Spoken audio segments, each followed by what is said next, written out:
Hi, everybody. It's Dana Lavoie. I am here for my twice a month live check in with you. I like to make sure there are times when I am available for you to pick my brain, ask me questions, check in about things related to menopause, herbal remedies, natural remedies, and how it all applies to you. So, my name is Dana Lavoie. I am an acupuncturist and herbalist. I've been specializing in women's health for about 19 years now, and I have helped hundreds and hundreds of women through menopause, from preparing for an earlier, easier menopause to that early perimenopausal, changes in the cycle, to the heart of menopause, to the years post menopause. And I love, love, love doing this. So I am going to take just a minute to take care of a few technical things here. If you are here with me live and you can see me and hear me, I would love it if you could just let me know in the comments. Say hi, let me know who you are and where you're joining me from. And I'm just sharing this into my group. And if you can see me and hear me, just let me know in the comments and say, I can see you, I can hear you, and say hi. So today I'm going to be answering questions for anyone who has questions. Just go ahead and type them into the comments, and they should pop right up on my screen, and I will be checking as well to make sure that I'm seeing everything. But the other thing that I wanted to talk about a little bit today is something that I love. Deb says, hi, Deb in Florida. Okay, I'm assuming since you posted that, you can see me and hear me. I'm so happy to have you here. If you have any questions, they can be about anything, let me know. And in the meantime, I'm going to talk a little bit about one of my favorite winter wellness tips. So this is out of the tradition of Chinese medicine, of Asian medicine, which is what my background is in. One of the reasons I love it is because, they've been developing it over thousands of years, and it really applies to what we actually feel in our bodies. Like, it's so relevant. And I know for me, I'm one of those people, I don't know if it's my, astrological type or my Enneagram type or whatever, but I really feel the change of seasons pretty strongly. So I have in the past been prone to like a seasonal affective disorder. And I have found a way to really embrace it, the fact that the seasons affect me so strongly. Like, I just feel a bit like a different person in the summer, in the winter, in the spring, and the fall. And so I just really try to embrace those changes and make the most of each one. And I know everybody feels them a little. So because this time of year can be a little difficult, there's some things that I have found that really help. And one of the ones I wanted to talk about today is specifically about winter weight gain, because I know sometimes women worry about gaining weight in the winter. And so in the tradition of Chinese medicine, weight gain, that is unhealthy weight gain, especially where you get that like weight gain around the middle, that apple shape, fatty deposits in the liver, it's almost like you're not eating anymore, you're not exercising unless your metabolism just turned off, and you're gaining weight in weird ways, in weird places like you never have before. So when this type of thing is happening, it's a change in hormones, it's a change in metabolism, but it can also be a change in digestive power. It tends to happen in menopause partly because when we hit menopause, our digestive power decreases. And in Chinese medicine, it's like a decrease in the energy and the fire that fuels the digestive fire that like cooks our food, right? And digests it. But they're also showing modern medicine, of course. Every year, modern medicine comes out with something new to sort of confirm and explain how and why Chinese medicine works, which we already know it does. So they have shown that women in menopause have lower levels of digestive enzymes and lower levels of stomach acid. So our digestive power is weaker. It has a harder time fully and cleanly digesting difficult to digest foods. And in Chinese medicine, I glitched. Yeah. Okay. I'm going to work on hardwiring my connection, Deb. Hopefully it's coming back in, and I'll get to your question in just a second. So in Chinese medicine, we have this fire, which is our digestive energy runs on a fiery energy. And you want to have enough of that energy to fully and cleanly digest everything that you eat. If you have lots and lots of digestive fire, you can eat anything and your body will just like burn it up. Anything that's not good for you, anything that you don't need, it will burn up, it will turn into energy, it will get rid of the waste products cleanly, and then it will suck out, separate, it will have the energy to separate out, suck out all the good nutrients, put them where they need to go, and cleanly get rid of all the bad stuff. That's what you want to happen. And there's actually this image in Chinese medicine of a cooking pot, which is your stomach, and a fire under it, which is your spleen energy. That's your digestive fire. So what you eat drops into the cooking pot, the fire turns on, cooks it, warms it up, brings it to a boil, cooks it so that the nutrients, the good stuff, is separated. It steams out, and everything left in the pot is waste, and it gets packaged up and sent into the large intestine to be gotten rid of, and then the pot is just sparkling clean. That's how it's supposed to work. But what happens, and two things contribute to this. One is being in menopause and having less enzymes and, less stomach acid, the fire under the pot is weaker. Okay. Another thing that can contribute to this is winter. The fact that it's cold outside means that digestive fire has to be stronger to do its job. Because imagine like you turn on your stove to boil a pot of water in your kitchen and it boils in 3 minutes. Imagine that your stove is outside in the snow in 30-degree weather, and you turn on the fire to boil the same pot of water. Because you're in this really cold environment, you're going to use more fuel on your stove to boil the water. Like if it's really cold outside, it takes more fire inside to keep you warm. So if it's winter, your body is using more of its internal fire energy just to keep you warm. And if you have a limited amount of fire energy, it means there's less of it left over to go fuel your digestive system. So here's what happens when your digestive fire is weak. It can be because of menopause, it can be because of winter, it can be something that everybody, certain people deal with it a little bit all the time, and certain people never deal with it because they just have a ton of digestive fire. But for a lot of us, once we hit menopause and it's winter, we're dealing with this at least a little bit. What happens is you eat something, it goes into the pot. The fire turns on, it cooks it as much as it can, it separates it as much as it can. But when it's done, the fire just has to turn off and go do something else. Not all the nutrients were steamed out. Not all the waste products were packaged up cleanly and sent to the large intestine. And there's this sludge left in the pot. Okay, it didn't get burned up and cooked and cleaned cleanly. Okay, it was not fully processed. There was not enough fire to fully process everything you ate, and you end up with this sludge in the pot. Okay, so the sludge in the pot is called dampness. This is the source of dampness in the body, and this is not a good kind of dampness. This dampness contributes to weight gain. It causes bloating. It causes your bowel movements to be messed up. It causes you to gain weight in unhealthy ways and unhealthy places. It causes phlegm. It causes sinus problems. It causes you to feel puffy. It causes lymph to accumulate. You do not want dampness. It just makes you feel all gunky and you gain weight and you can't get rid of weight, and it's not good, right? You don't want dampness. So what can we do to help avoid dampness? This is a big question, but one of the things you can do seasonally, right? And you can do this anytime, but it's more important in the winter. If what you put in the cooking pot is easier to digest, if it takes less fuel and less fire to cook it and separate it and clean it completely, you're more likely to have enough fire to finish the process. So here's how to choose things that are easier to digest. So choosing to eat these foods is going to help you avoid weight gain without eating less amount, without eating less calories or anything like that. Just by eating foods that are easier to digest, you're going to be able to burn them up cleanly, which is what's going to help you avoid that weight gain.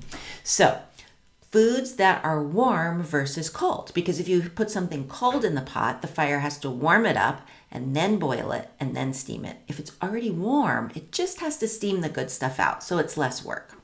So warm versus cold foods are better. Cooked versus raw foods. So Deb was asking about raw vegan. We'll talk about that for a second. So if you eat foods that are Cooked versus raw, in Chinese medicine, they are easier to digest. It takes less fire to then steam out the nutrients from them. And so warmer cooked foods, also foods that tend to be easier to digest, and a couple specifically recommended for winter wellness would be really, really like high protein, vitamin rich, easily digestible foods. And a few great examples would be sweet potato. Anything orange or yellow is particularly nourishing to your digestive fire. So sweet potato and lamb is really, really good. And also citrus helps to kind of keep that pot clean. So those are some ideas for you on how you can choose foods. You don't have to eat less, you don't have to eat lesser amount, you don't have to eat lesser calories that are just going to help you avoid weight gain. And I will tell you that if you have not downloaded my hormone balancing smoothie recipe at danalavoielac.com/smoothie, I give ideas in there about not only how to use your smoothie as a way to get superfoods and vegetables in your diet, which are great for balancing during menopause, but how to warm up your smoothie. So instead of having a frozen smoothie, which is cold, right, you have a warm smoothie, which is then much easier to digest. And all you have to do is put some warm liquid or some warm like cooked vegetables. Like sometimes I'll heat up blueberries and coconut milk, or I'll have some steamed sweet potatoes and zucchini, and I'll put that in. Anything you put in that's warm. It doesn't have to be hot, but it just takes the chill off and brings it up to about body temperature. So let me answer some questions here. So Deb, first of all, if you live in Florida, you have less of an issue with the cold environment putting a strain on your internal fire. So like it's easier to be a raw vegan in Florida than in Alaska. So yes, that's one thing. And it just depends. Some people don't have a problem with low digestive fire. In fact, some people have a problem with too much heat in their body. That does not mean hot flashes, but constitutionally, there are people who don't have trouble with their digestion. They have different types of issues. They tend to need help with detoxification and cleansing. Like some people, cleansing and juicing and raw food, it makes them feel so energized. That's a sign that it's probably good for you. If it makes you feel really low energy and exhausted, it might be sucking away too much of your energy digesting that raw vegan food. So it works really, really well for some people and not as well for other people, depending on your constitution and the balance of your energies. But if you are going to do raw vegan, like there are things about it that can be really beneficial. Obviously, all the enzymes and unadulterated nutrients. But even with raw vegan, like raw food is still considered raw if you heat it up to body temperature. And so there's a big difference between like a raw vegan who soaks their grains and soaks and sprouts their seeds and eats things warm. Like there's a lot of ways you can make raw vegan easier to digest, requiring less digestive energy to digest, as opposed to eating all things that are super, like think nourishing, like how can I give my body nutrients that are easy to absorb, as opposed to just things that are cleansing, which also tend to be cooling. And so for raw vegan, like I said, I think it works really well for some people. I think as we get into menopause, it gets more difficult to thrive on that. But if you do it right and it suits your body type, and especially if you live in a warm environment, it can work. And in terms of vegan, well, that's kind of more in terms of raw. In terms of vegan, I think that it comes down to, in part, how healthy is your digestive system. I feel like it is a little bit more difficult for our bodies to get certain types of nutrients from vegan food, like because we have to get the building blocks and we have to make the nutrients ourselves. It's not like some of the animal foods where those nutrients are just like ready to grab and use. So if you have a really, really healthy digestive system, you can take raw vegan food and make everything you need from it. If your digestive system is compromised or weakened, then I think it becomes more difficult to thrive on a vegan diet, because some of the animal foods are just more nutrient dense and certain nutrients are easier to get and use for your body. So it depends on your system and whether you're going to thrive on that or not. And again, I think it can become more difficult as we get older because our digestive system tends to get a little weaker, but that doesn't apply to everyone. So see how you feel on it. It can work really well. Like any diet can work if it is a good diet for you and you do it in a good balanced way, and you get what you need from it. So it can be a challenging diet for menopausal women. It could be a challenging diet for winter if you live in a cold climate. But there's definitely people and women that it works really well for. So I have nothing against the diet in and of itself. But I would say just consider the possibility. Like I was a vegetarian for a long time and I was macrobiotic for quite a while. And then I had a problem with my digestive system. And when my digestive system became compromised, I started to get really tired on that diet. And like I went to see a naturopath and they were like, you have just got to eat some animal foods. And I really didn't want to, but I did. And even though I didn't enjoy it, I got to tell you, I felt better. So then it's like, okay, well then work on healing your digestive system so then you can eat whatever you want and get the nutrients out of it. So it kind of depends where you're at. I feel like being in a body, often we have to compromise, like it's wonderful, it's beautiful, it's pleasurable, it's this rich experience, but sometimes it's messy and painful as well. And sometimes we just have to be like, well, ideally I would do this, but my body is compromised now, so I can't do that. I can't do that yoga pose.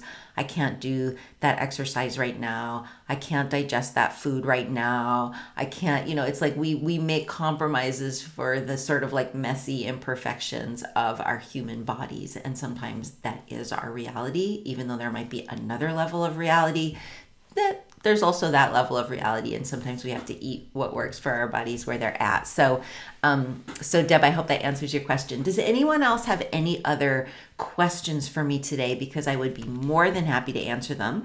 And I'm just going to pop into make sure people aren't posting questions anywhere else that I should be answering.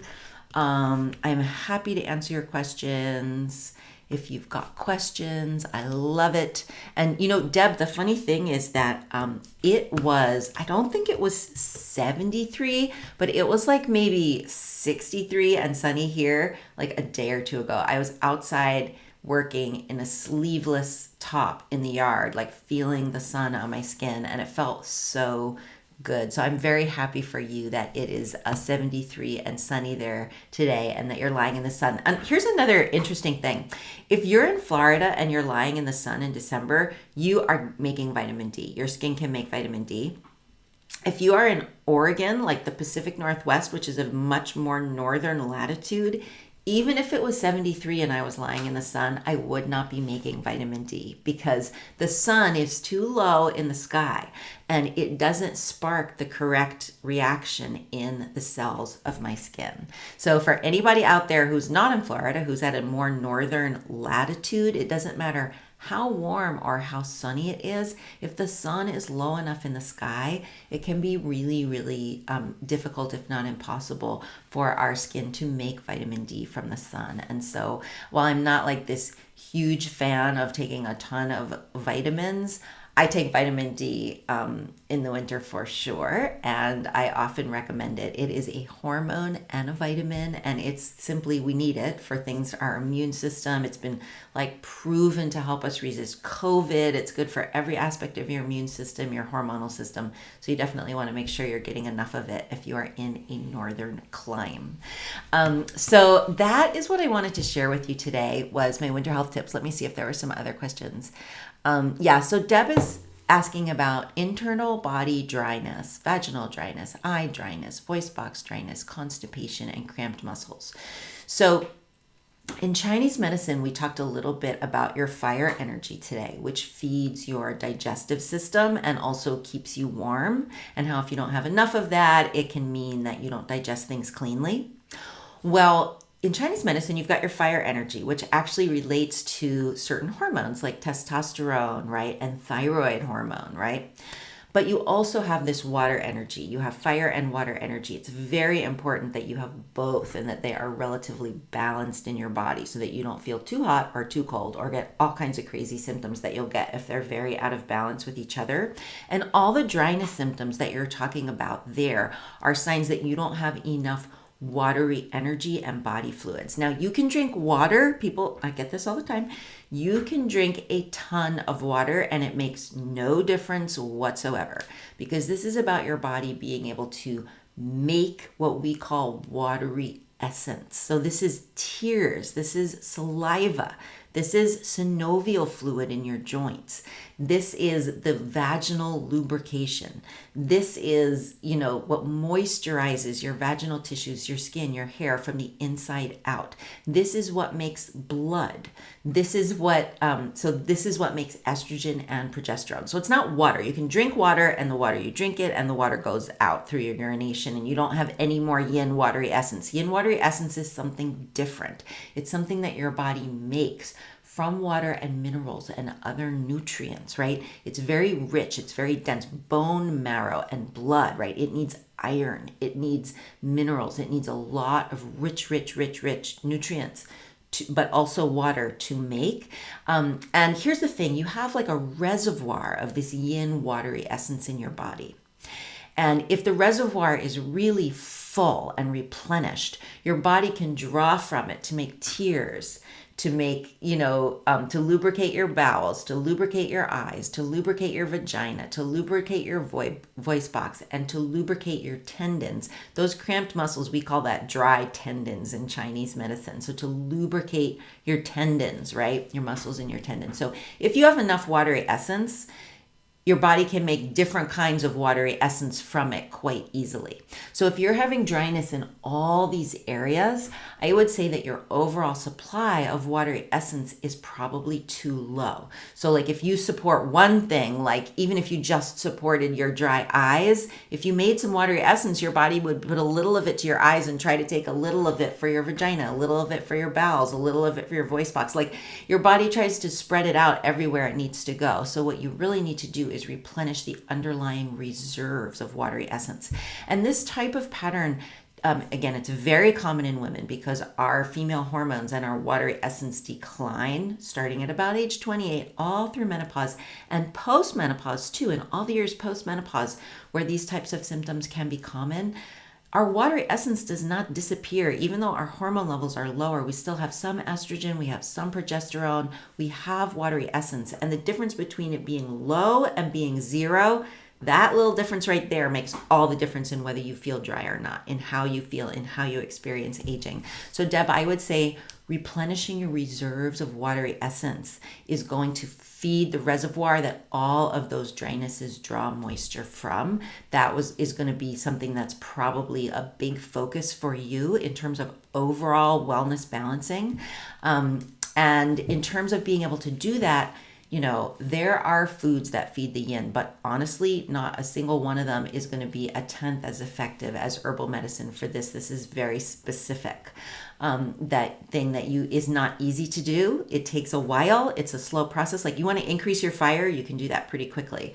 Building up your watery essence takes time and consistent effort. And it is something you can do with hormone replacement therapy. This is the one thing hormone replacement therapy can sometimes help with. Like for people whose bodies just have a really hard time with this, I might give them herbs and they might get 80% of the way to where they want to go and need just the tiniest bit of hormones to get the rest of the way. I find most women, like well over half, like about 80% of women, they get what they need from the herbs, but there's a small percentage of women who need a little extra help to get 100% of where they want to go. But you can do, like I always say, like try the herbs. 80% of the time they work and they do what you need them to do. And then if 6 months from now, you need to add in a little something else, we can talk about it. There's a lot of ways you can go, or you can focus more on herbs and superfoods and everything with diet and everything like that. But there's nothing that I know of other than hormones that is going to help in a significant way with a situation that's already this far progressed as herbal medicine that's very, very customized to you. So there's some really, really targeted herbs in Chinese medicine for this in particular, for the underlying reserves of watery essence, for helping your body be able to make watery essence, essence, and for helping deliver the watery essence to where you need it most. You can do that with your herbs. You can say, okay, I want to make some and I'd like to focus on sending it to my constipation, and then when that's better, now I'd like to focus on sending it to my voice box. So you can focus on which dryness you want to work on first, but they will all get better as you replenish that reserve of watery essence. So that is what I would say, is that this dryness all comes from the same place. So it's good news in a way, because it'll all get better together. It's not like all 5 separate issues or 6 separate issues. It's more like one issue that you could really focus on. Yeah, I drink a ton of water, but the dryness has kicked in since menopause. So in menopause, your estrogen and progesterone tend to really drop more than they have. And that is, you can equate estrogen and progesterone to your watery essence. Like, that's a pretty close equation. And so I'm not at all surprised. Like in Chinese medicine, hot flashes are a sign of your watery essence going down, right? Insomnia, anxiety, all the common menopause symptoms are signs of your watery essence going down, right? So I'm not at all surprised that this became more significant during menopause. And drinking a ton of water, while that's great for hydration and detox, and it's not a bad thing, like I said, it has nothing to do with watery essence, because if your body cannot make watery essence and it doesn't have all the other things it needs to turn the water into watery essence, the water itself does not help with this type of dryness. Yeah,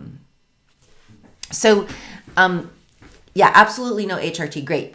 Without hormones, you can get, like I said, you can get either all the way or very, very, very, very, very, you can make this so much better with herbs, and you can do it with herbs that are vegan and vegetarian. You don't need herbs that are non-vegan, but I cannot give you a specific herb. They're considered herbs that tonify yin. Yin is another name for watery essence, but there's kidney yin, liver yin, heart yin, blood, body fluid, synovial fluid. Like, there's all these different kinds of yin herbs. And so you need to say, okay, I don't just need yin, I need to know, why is my body not making, like, because this is in every part of your body, why is my body not making watery essence from all the water that I'm drinking? There is a weak link in the chain somewhere. And I'm actually, just this morning, I was working on I'm recreating my masterclass on using herbal remedies for menopause. And the new version of it will be ready soon, and I'm so excited about it. I would love for any of you who are interested to watch it and give me some feedback when it's ready. I would love that.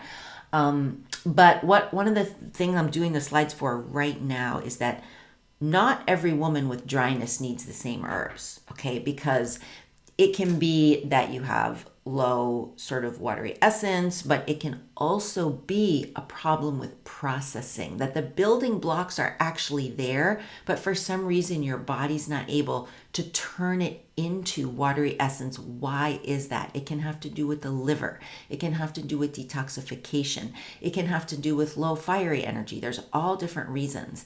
And then there's another aspect, which is, I call it sort of like, is your body the conductor, the person who's conducting your endocrine system doing a good job? Are they sending out the right messages at the right time? Are they telling the body, you've got the building blocks, you're able to do it, now I want you to do this, make more of this, make more estrogen, make more progesterone, send it over here. Like, it has to send out the right messages at the right time. So the weak link could be in any one of those 3. It could be partly in all 3, but it could be 80% in this one and 10% in this one and 10% in this one, or it could be equal parts each, or it could be like, if you don't find that whole chain of events, right, in the right percentages for you, one particular herb is not going to help you. Like, just the herbs that are the strongest for building up yin often cause a lot of side effects, and they sit like a lump in your body. They don't do what they need to do because they're heavy, they're hard to digest, they're not usually used by themselves, you know what I mean? So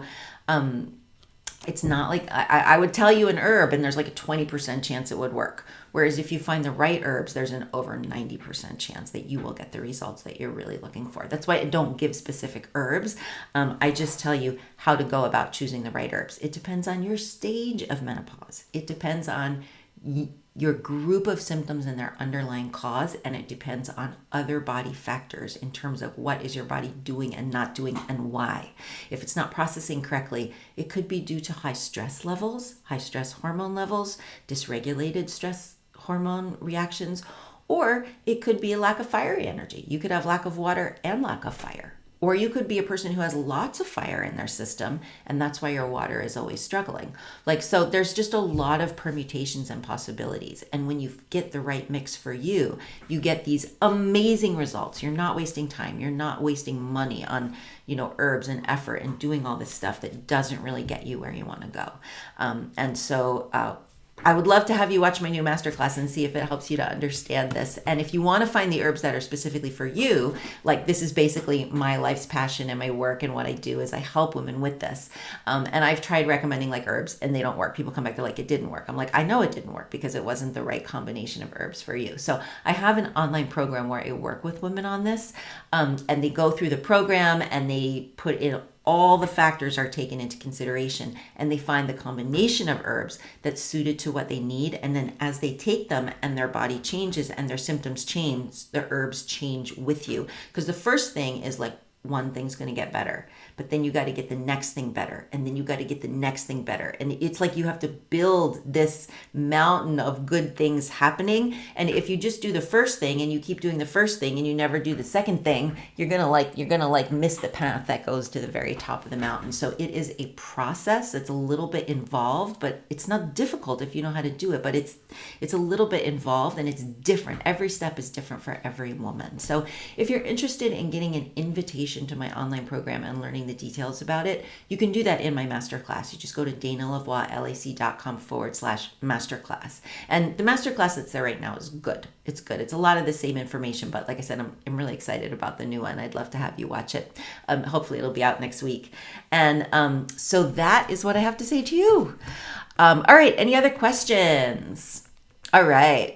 Who's loving? I gotta tell you, I had sweet potatoes for dinner last night, and I had lamb stew the night before. So I am cruising on the sweet potatoes and the lamb. I definitely have some weak digestive fire, and I'm sensitive to cold, so I definitely eat a lot more warm cooked foods in the winter. And I hope you'll consider giving it a try, and let me know how it goes. And I will be back in 2 weeks for another live Q&A, and you're welcome to get in touch with me in the meantime. There is a ton of information over on my blog that you can watch in videos. You can read the articles. You can take my free mini course Introduction to Herbs for Menopause in 10 minutes. You can take my masterclass, which is more like a 45 to 60 minute training that's going to show you more in depth what you really need to know to get the herbs to work. Pumpkin is an awesome food for the digestion. It's yellow orange. Now, foods that are yellow orange and foods that are root vegetables are super, super good for the digestion because it's the root. It's the earth element. So a sweet potato is a root vegetable and it's orange. A pumpkin is orange. So it's still really, really, really good.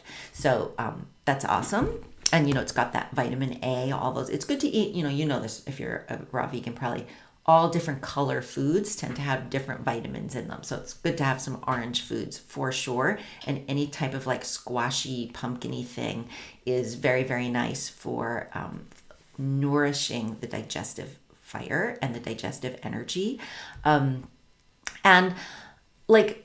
Eating pumpkin every day, that's great if it works for you. Do you ever swap it out with sweet potatoes, with butternut squash, with, other types of similar foods? I'm definitely a believer in eating as wide a variety of foods as possible, which I've been on a somewhat limited diet for the last little while because of a digestive problem that I had. And so I really know the benefit of being able to eat a wide variety of foods. Sometimes you can't, and it's better not to until you strengthen your digestive system. But if you can, in the fullness of everything, I think it's great to eat a variety. So do you ever swap out the pumpkin for other similar types of squashes? That would be something to consider. Same thing people who put the exact same greens in their smoothie every day, like spinach every day. I'm well, have you ever considered romaine lettuce or butter lettuce, which are also really high in nutrients, but just different, right? They're different. So anyway, another thing to think about, not a winter health tip specifically, but just general. So great hanging out with you guys. Deb, thank you so much for all your questions. If everyone, purple sweet potatoes, exactly. I got to tell you guys, I have a special fondness for purple foods. I just think I love the color purple. And I think I just love when I'm eating something and it's purple. I'm just this is so cool. So purple sweet potatoes, white sweet potatoes, yams, which are that orange color, pumpkins, butternut squash. I have had some really good spaghetti squash lately. There's those kabocha squashes. There's it's like a Japanese pumpkin, they call it. And then it's different than the buttercup squash. It's called a kabocha squash, and it's like a Japanese pumpkin. And I've had ones that taste bitter and terrible, and I've had ones that taste so sweet and delicious that they're like my favorite squash when they're good. Yeah, this purple sweet potatoes. I know, Sylvia. And if you make like a smoothie with like a purple sweet potato, and you put in like a little tiny bit of beets or like a little bit of blueberries, I mean, you can have some seriously purple food happening. And I love when that happens. I get a kick out of it every time. And I know that I'm like, oh, it's good to be eating foods with different colors. Yeah, a lot of those purple foods have some really great antioxidants in them, the xanthocyanidins or whatever they're called. They're really, really cool. And I just love the variety. And I love to eat things that are in season as well. Yeah, blackberries too. So that's another thing, as well as eating a variety of foods. I always like to eat foods, if possible, that are in season or grown close to where I live. Now, I don't always do that, but like it's squash season here right now, so I'm eating, lots of squash. I do also eat frozen blueberries. And the blackberries are a little bit more of a seasonal thing. But yeah, Sylvia, I totally get you. And it's just fun, right? It's just fun finding foods that are such fun colors. Anything else, Sylvia, now that you're here, did you have any questions for me today? If anyone else has any questions, put them in the comments. And Sylvia, I was saying too that like for smoothies, I still like to have smoothies in the winter, but I don't eat them frozen. Like in the summer, I might do that sometimes, but in the winter, I warm up my smoothies. So like if I'm putting sweet potatoes in my smoothie, I will actually have the sweet potato be warm. I will cook it ahead of time and rewarm it, or I will have just cooked it. Sylvia says Dana's program rocks. Thank you so much.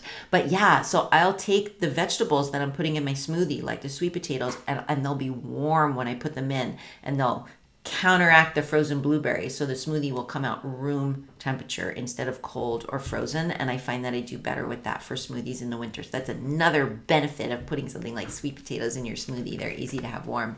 All right, you guys, awesome. Thank you for hanging out with me today. I'm trying to come live online. It might get a little funky during the holidays. Room temperature smoothies. Yeah, I know, right? It's like once you get used to them, it's really hard to go back to the frozen ones. So I'm trying to come on every 2 weeks, twice a month, to do a Q&A, to hang out, to chat, check in with you guys, just be available for whatever you need. So thank you so much for coming and hanging out with me today. I absolutely love it when that happens. And if you have any questions, you can always send them in ahead of time too, and I can answer them, and you can watch a recording. So if there's anything you need help with, let me know. And if there's anybody who wants to be like a test audience for my new masterclass when it first becomes available, send me a message, send me your email address. I would love to invite you to watch it and get a little feedback. Maybe we could hop on a little chat, and you could give me some feedback, and I would be happy to answer any questions you have at that time. So a little bit of a win-win situation. So contact me if you want to test drive my new masterclass when it's ready. All right, I will see you guys in a couple of weeks. Have a great rest of your day. Enjoy the midwinter. Eat those nice nourishing foods, warm foods, eat nutrient-rich, high-protein, easy-to-digest foods. And, this time of year, it's just like go deep, hibernate a little. Your deepest inner wisdom is just easier to access this time of year. So take advantage of that. And I will see you soon. Bye.